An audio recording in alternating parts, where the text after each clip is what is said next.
and gave her a way forward that was not so heavy and judgmental and I have to and something's wrong with me and this kind of white-knuckled exposure that people do.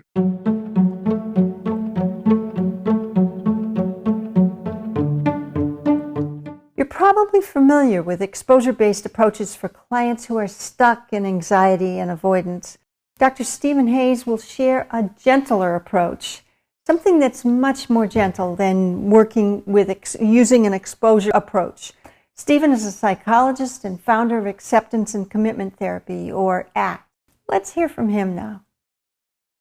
I had a client who had kind of both anxiety and depression, started with anxiety, became depression. We know in the literature what predicts that clustering is psychological inflexibility and experiential avoidance.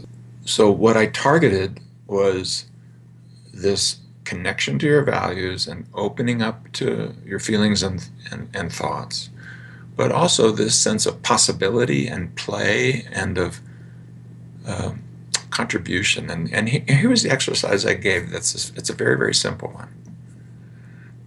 Do one new thing every day that is somehow connected to your values. And by values, I don't mean your judgments. I don't mean doing something important. I mean the quality of being and doing that you would choose if it's just a secret between you and the person in the mirror. I think the normal thing you might do clinically is to really work on, can you get her to be able to go to work and to be more, to do some exposure work, and all of that kind of naturally happened inside this thing of, let's just start with one new thing every day and one kind thing every day. You could be kind towards yourself or kind towards others, and I tried to make sure that it was a kindness that would not be applauded.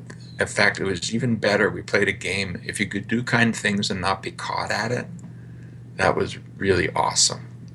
And what it did was orient her towards her presence in these moments and what she really wanted of her life and how she wanted to connect with others.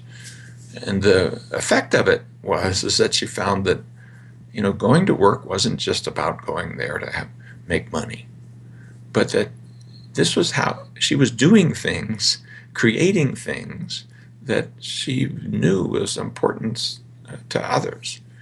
Part of what she did, actually, she had a store that included a bakery, and she had a special focus on that and special love for that, and has gone on actually to be quite successful in that.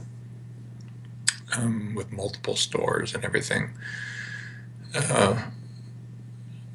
But the breakthrough, the way in was connect with what brings meaning and purpose to you and do one new thing every day and one kind thing. And it sort of softened and gave her a way forward that was not so heavy and judgmental and I have to and something's wrong with me, and this kind of white-knuckled exposure that people do to fight their way out of anxiety,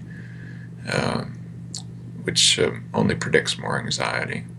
Depressed folks tend to worry a lot about the judgment of others. And out of that, they're very unkind to themselves, typically.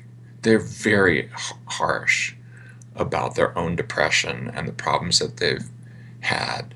But really what that is a projection of fear of judgment from others.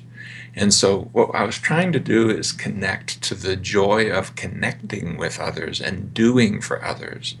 But given this kind of social compliance piece of being a good girl, and very often if you dig into the histories of people with depression, they have sometimes parents that really push them hard to just be a good girl, be a good boy, meaning do things for me.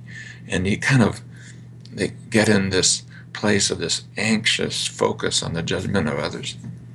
I think part of what helped pop that was doing things for others that were good in her eyes, but not to get the applause from others. And doing it as a secret is a good way to do that. It kind of creates a habit of mind of this kind of kinder, more softer, more loving, more compassionate, more connected way of thinking. And so that if you do that, you get much closer to thinking, this cake that I'm baking isn't just about applause. It's about the joy that I'm bringing to others. And even if they didn't know who baked it, and they didn't know who bought it, that joy is still there, and I did it. So that's the piece I was trying to promote there, essentially in trying to create a sense of wholeness and connection and self-fidelity. If we can take the focus away from judgment, both from others and from ourselves within, we can help our patients start to reconnect with their sense of meaning and passion. While this approach may appear to be less direct, it's a gentler way to reach the same goals that we're working toward when we use exposure therapy. What ideas from today's video are you going to use with your patients? Please take a moment now and share them with us right below.